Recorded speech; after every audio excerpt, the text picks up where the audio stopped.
byproduct of the system is often not given the thought needed to understand its source, for many tend to dismiss these so-called criminals as some kind of social anomaly. The reality is that the stress, conflict, poverty, and thus deprivation generated by the monetary system itself is the foundational cause.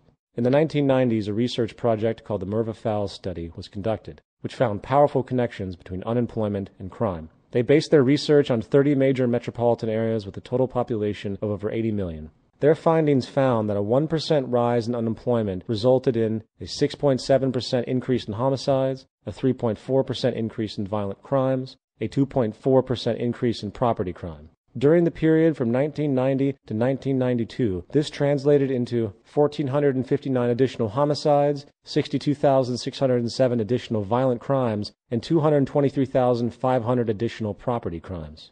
This is very revealing. A person living in a deprived environment with little resources, poor education, and few opportunities for work will simply do what they need to in order to survive, while the neuroses generated from the stress of the situation often leads to violent and socially offensive acts. In other words, the environment is creating the behavior. Corporate crime. Corporate crime, which is almost exclusively profit-related, takes many forms. Planned obsolescence, monopolistic collusion, market manipulation, outsourcing, price fixing, labor exploitation, and government collusion are just a few to note.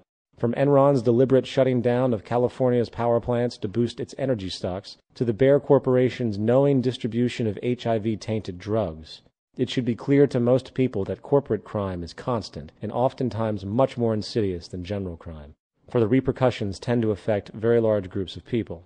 The corporate criminal's need to secure profitability is no different in basis than the general criminal's need to survive. While the latter typically commits crimes to live, the former commits crimes to further secure their positions of power, lifestyle, and wealth.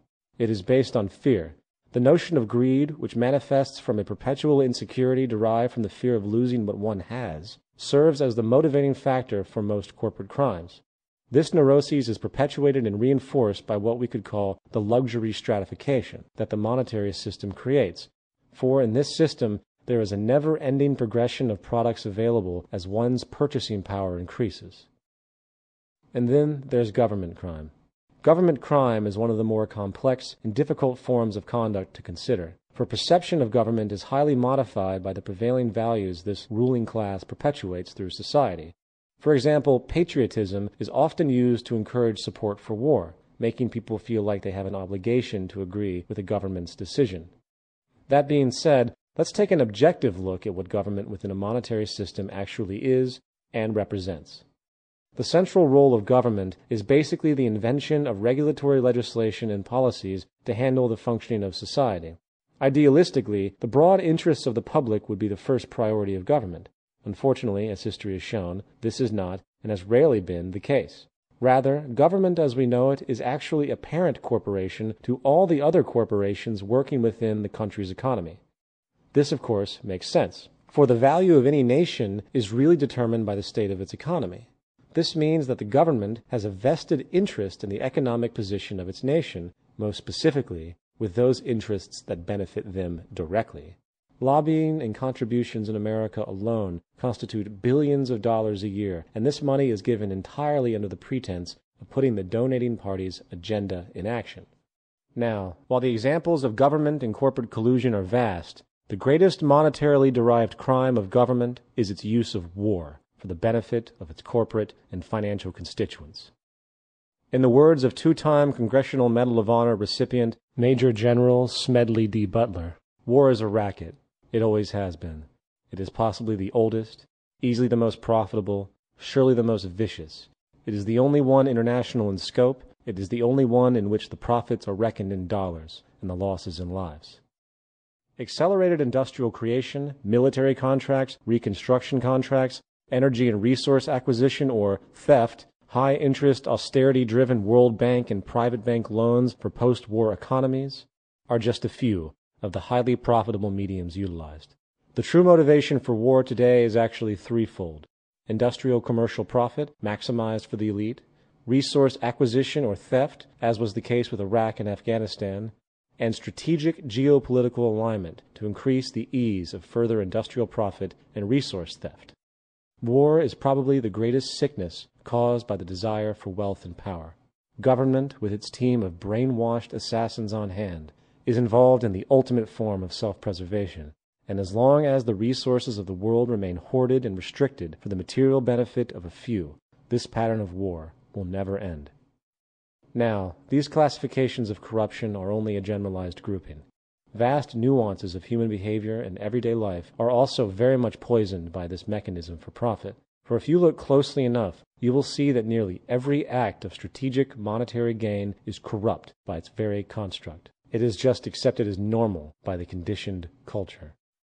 And 4. Fiscal manipulation. The currency used today is fiat, which means its value comes essentially from government decree. Monetary value in the fiat system is actually derived from how much money is in circulation within an economy, generally speaking. Just as with any natural resource, the more money that is in circulation, the less each unit of fiat currency is worth. When less money is in circulation, it makes each unit worth more respectively. This phenomenon could be called inflation and deflation, generally speaking.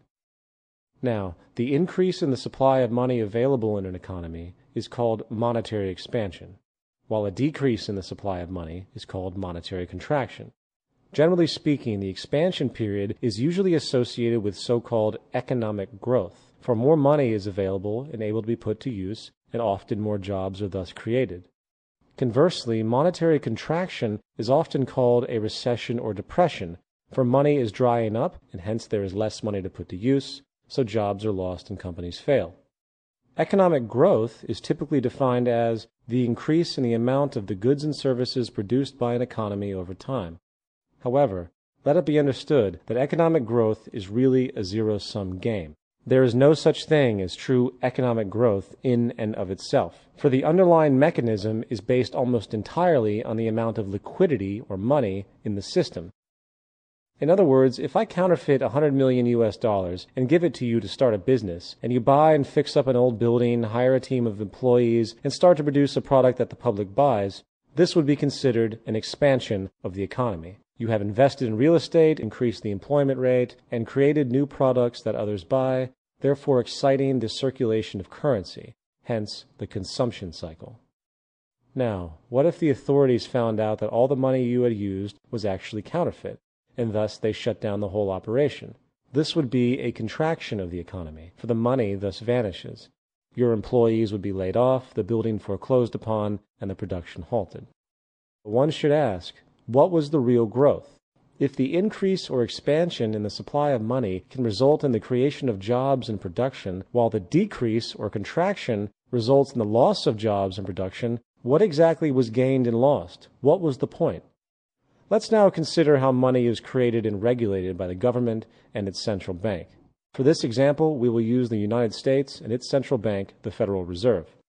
The expansion and contraction of the money supply is what really creates the so-called business cycle you hear about in classic economics. This cycle is largely controlled and manipulated by the central bank by way of interest rates. An interest rate is a fee charged to a borrower for the use of credit, or an amount of money. All money in the U.S. economy and virtually every other economy in the world is created out of debt through loans. Every dollar in someone's wallet is borrowed from the banking system. This is important to understand. All money is created out of debt. Thus, the rate by which the money comes into existence depends on how much a person is willing to pay in interest to acquire that loan. The commercial banks base their interest rates on values set by the central bank. When the Federal Reserve lowers its interest rates, so do the commercial banks, and credit or borrowing becomes less expensive. When the Fed raises its rates, credit becomes more expensive, and hence borrowing slows. The point here is that the Federal Reserve has the power to influence the interest rates of all banks. This translates into the power to control the amount of money being borrowed and hence the amount in circulation, and, to a certain degree, control over the growth periods and recession periods known as the business cycle. Why does the Fed need to control this? It basically comes down to controlling debt and inflation. If the money supply was allowed to constantly increase or expand, it is simply a matter of time before the market becomes saturated with excess liquidity, stifling the resulting economic growth. This will lead to inflation, depreciating the value of the currency, raising prices. Likewise, since outstanding debt is directly proportional to the money supply because money is created out of debt, the more